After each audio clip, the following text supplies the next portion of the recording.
Hey guys, today we're going to be talking about the book of Acts. The book of Acts is in the New Testament. So remember, everything from the New Testament is when Jesus is born. So at the beginning of the New Testament, we have Matthew, Mark, Luke, John, and then the book of Acts. So this story that we're going to read today comes from the book of Acts, and it's in chapter 12.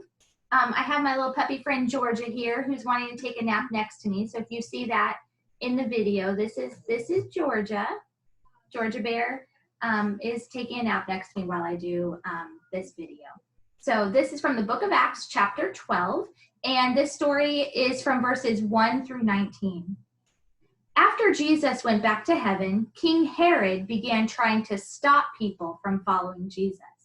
King Herod arrested Peter, one of Jesus's disciples, and put Peter in prison. And that's what we see in the picture. We see prison. We see Peter in prison. He has handcuffs and chains, and then we see two guards next to him. Many followers of Jesus began praying for Peter non-stop because they knew he should not be in prison. The night before King Herod was going to kill Peter, Peter was chained up with two strong chains between two soldiers. The soldiers were there to stop Peter if he tried to escape.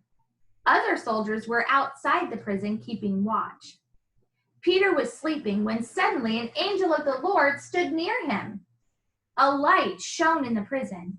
The angel tapped Peter on the side and said, "Hurry, get up."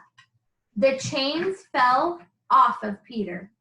The angel told Peter to put on his sandals and outer clothes and to follow him. Peter thought he was seeing a vision, like a dream. He didn't think this was really happening to him. After Peter and the angel passed two guard stations, they came to an iron gate. It was the big, heavy gate that led to the city. All of a sudden, the gate opened all by itself.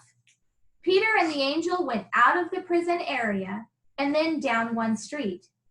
Suddenly, the angel was gone and Peter was by himself. Peter realized he wasn't dreaming and he wasn't having a vision. He really was out of prison, and it was because the Lord had sent an angel.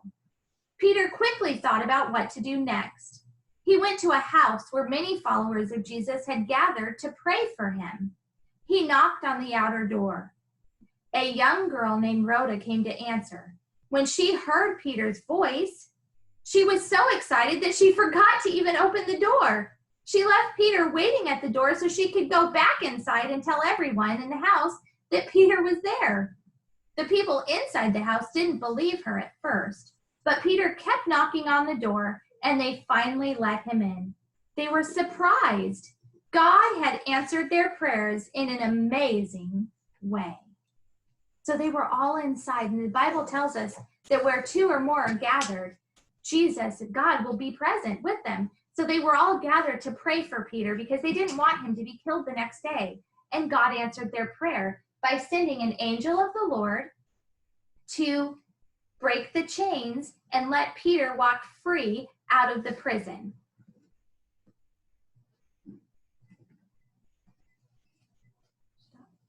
You can wiggle it because I'm going to stop it now. I'm going to turn that part off. It stopped?